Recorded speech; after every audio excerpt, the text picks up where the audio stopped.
Hello people, it's me, Joker Face, And me, Physical Doom. and welcome back to Mogas Caris. Ada satu kisah tentang kapal orang Medan yang katanya menjadi sebuah misteri karena kasusnya yang sulit untuk dijelaskan. Kalian sudah pernah dengar? Atau kalian baru dengar di channel ini? So, what are you waiting for? Let's do this shit.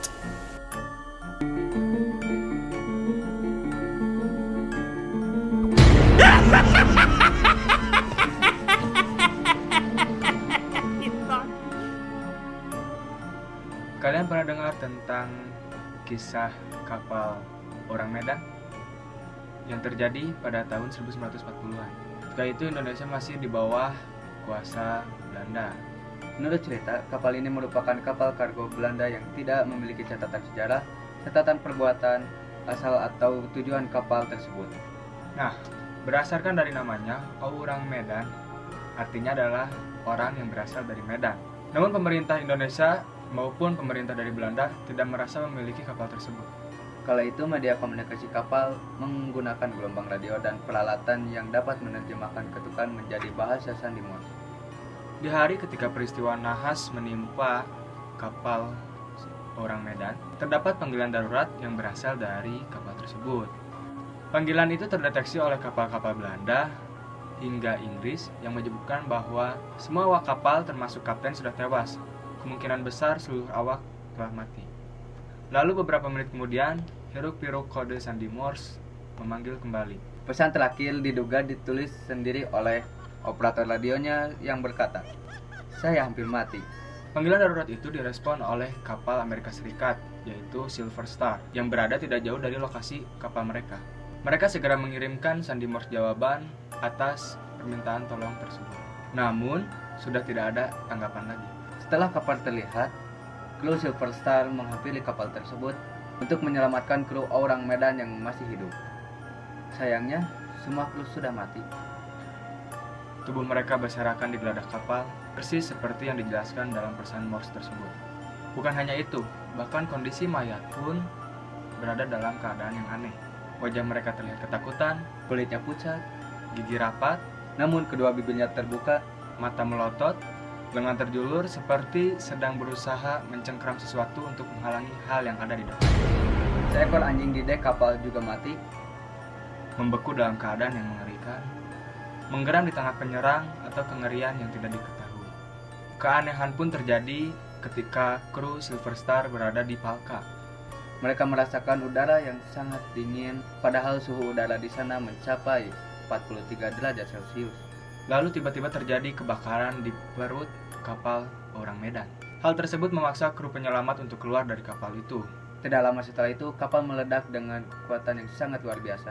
Sebelum akhirnya tenggelam tanpa bekas di kedalaman Selat Malaka. Kedua kejadian ini menjadi misteri untuk direnungkan. Apa yang menyebabkan kematian massal kru kapal orang Medan? Dan apa yang menyebabkan ledakan tersebut? Nah, anehnya lagi, setelah ditelusuri tidak ada catatan registrasi tentang kapal orang Medan. Bahkan dalam register kapal pengiriman Lloyd pun tidak ada. Juga tidak dapat ditemukan rekaman resmi tentang insiden kapal tersebut. Alasan tanggal pasti dalam kejadian tersebut pun tidak bisa ditentukan, karena banyaknya variasi penjelasan dari surat kabar dan banyak yang menambahkan atau memperindah kisah tersebut. Namun orang-orang percaya dan bersumpah bahwa hal mustahil itu benar-benar terjadi. Ketidakadaan registrasi dari kapal tersebut bisa saja dikarenakan sebenarnya kapal orang Medan itu sudah terregistrasi atau terdaftar di Sumatera. Profesor Theodor Sirsdorfer, seorang peneliti Jerman yang telah meneliti beberapa kasus mempesona selama sekitar setengah abad, menemukan sebuah publikasi Jerman kuno dari tahun 1953 yang berjudul Das Totenschiffen der Südsee, Atau kapal kematian di Laut Selatan. buklet kecil milik cendekiawan yang sekarang sudah tiada, yaitu Otto Mielke. Diyakini oleh beberapa orang menawarkan bukti bahwa kapal itu nyata seperti nasib tragisnya. Fakta di dalamnya menawarkan kemungkinan menarik, penyebab ledakan yang mengirim orang Medan menuju ke lautan.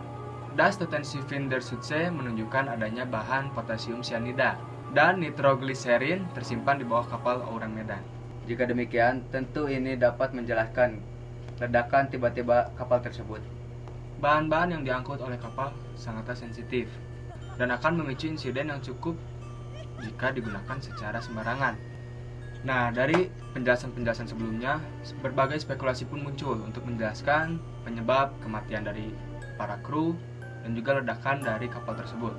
Serangan bajak laut tentu tidak akan keluar sebagai penyebab kematian kru. Karena sebagian besar mengklaim bahwa tubuh dari mayat mereka tidak ada yang terluka. Keadaan ini mengisyaratkan bahwa adanya pelepasan gas-gas berbahaya yang berada di bawah kapal. Nah, menurut kalian, ada apa dengan kapal orang Medan itu? Apakah mungkin ada sebuah serangan dari bajak laut ketika mereka berlayar? Atau mungkin ada ledakan dari gas berbahaya tersebut? Atau ada beberapa hal yang sulit untuk dijelaskan terjadi pada kapal orang Medan tersebut? Semua kembali kepada kalian. Apa kalian percaya akan adanya serangan bajak laut, adanya pelepasan gas berbahaya, atau adanya serangan-serangan dari makhluk lain? Like video ini kalau kalian suka, dislike kalau nggak suka, Dan jangan lupa subscribe channel kami. Moga tarik. Jangan lupa di channel kami pun akan ada Moga Parodi, Moga Gaming, lalu Moga Scary, dan akan ada juga Moga Teaching dan juga Moga Drawing. So, stay tune on our channel. See you later.